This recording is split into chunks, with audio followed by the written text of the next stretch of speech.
So, this is your question. Maya Pabing. Yes. What have you discovered about yourself during this journey that helps you to be motivated? In Tagalog, ano ang natuklasan mo tungkol sa iyong sarili sa kompetisyong ito na nagbibigay sa iyo ng motibasyon? This journey discovered me in knowing my voice and my purpose. Because as I stand here, not just as a candidate, but someone who has a story to tell and an experience that I will share to each and everyone.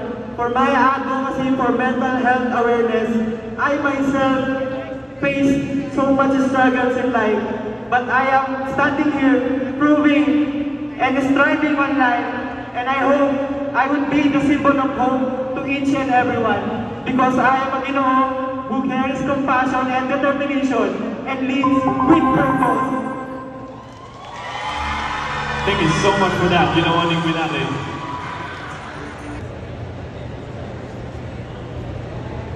Good evening.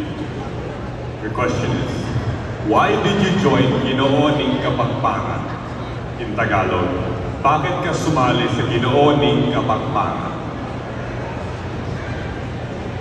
I joined Ginooning Kapampangan because Ginooning Kapampangan is a man of compassion, integrity, and purpose.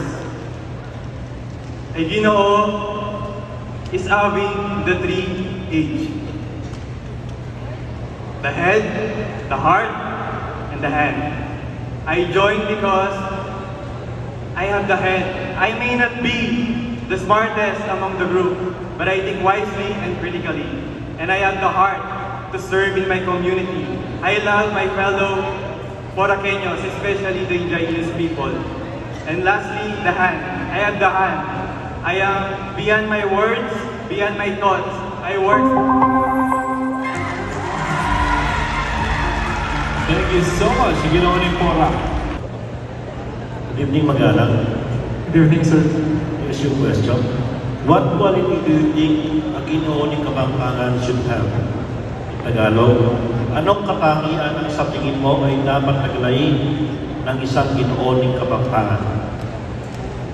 A Ginooning Kapampangan has to be a purpose, not just aim for popularity or aim for fame, but has a purpose to serve others.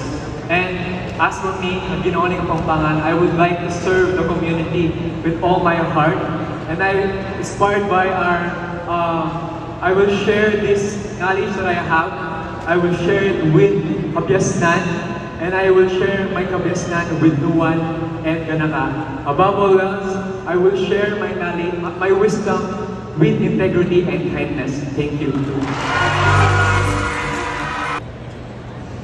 Good evening. Your question is, kind, blessed, or wise? Which among these 3 virtues describes you the most? Mabait, pinagpala, o matalino? Alin sa tatlong salitang ito ang pinakamalapit sa naglalarawan sa iyo? Among the 3, one of is the goodness. I am a person who serves with purpose because I have an advocacy. This advocacy is all about empowering the indigenous people, which is, I have been doing this advocacy alongside with my friends for quite some time now. We just started a simple feeding program. However, much has changed now at present because we are now donating school supplies, groceries, toys, and clothes. I believe it might be a simple act, but it can make a big difference in their life. My goodness is the one that can help to everyone and to the community. If I were to win, Time's up. Thank you so much for that answer. Hello, good evening. Here's your question. What do you think is the essence of Ginooning Kapampangan? In Tagalog, ano sa tingin mo ang essential ng Ginooning Kapampangan? for me, Ginooning Kapampangan must embody the essence of integrity, respect, and character. Because as a Ginooning Kapampangan, I want to show that our Kabalens always walk with a purpose, but always grounded with humility, but we are always fueled with authenticity. And as a Kapampangan, our culture and identity is always here in my pride and my soul. Thank you. Your judge is Mr. Lloyd Christopher David. Hi, Maya Mabini. Hello. Your question is, what makes you proud to be a Ginooning Kapampangan? In Tagalog, ano ang ipinagmamalaki mo bilang isang kandidato ng Ginooning Kapampangan? I think it is the core values of Ginooning Kapampangan.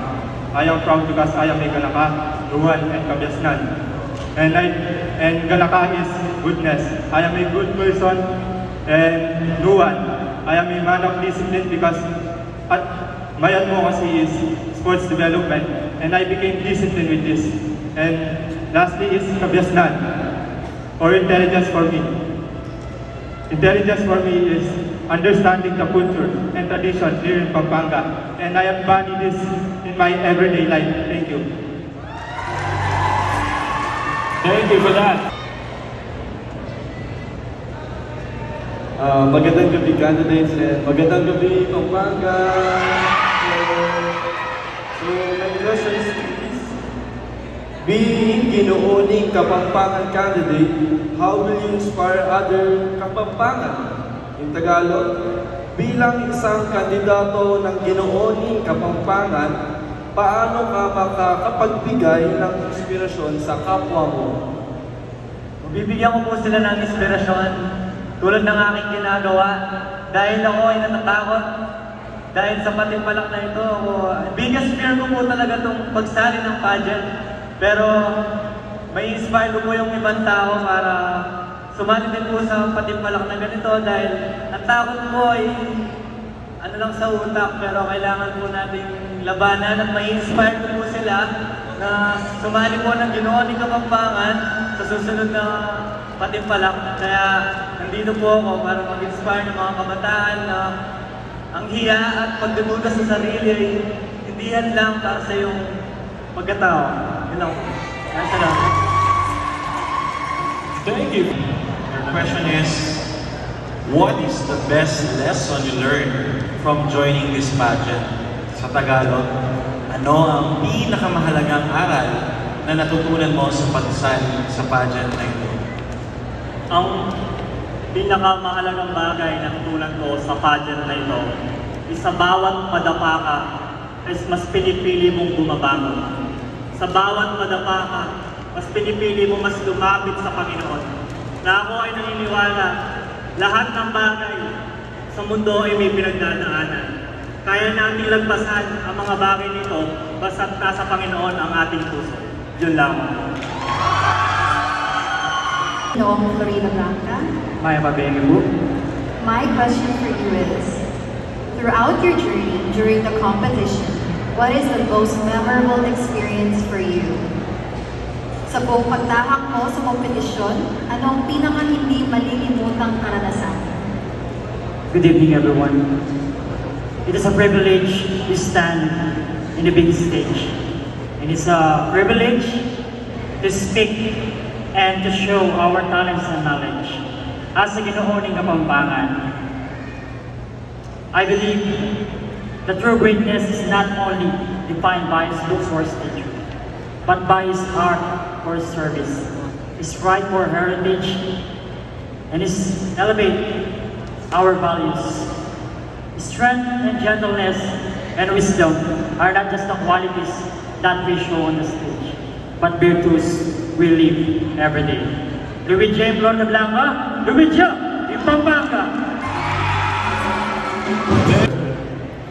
Personally, what does Ginooning Kapampangan mean for you? In Tagalog, para sa iyo, anong ibig sabihin ng Ginooning Kapampangan? Along my journey, I found Ginooning Kapampangan as a purposeful platform. Let me share you one experience.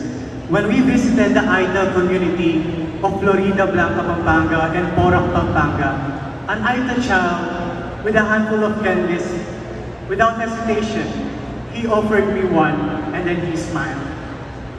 I've realized that in this journey, we need to be kind. Because even those with the least can show us the greatest examples of kindness and remind us that a giving heart is life's truest wealth. Thank you. Thank you so much for that, Ginoong Lubao.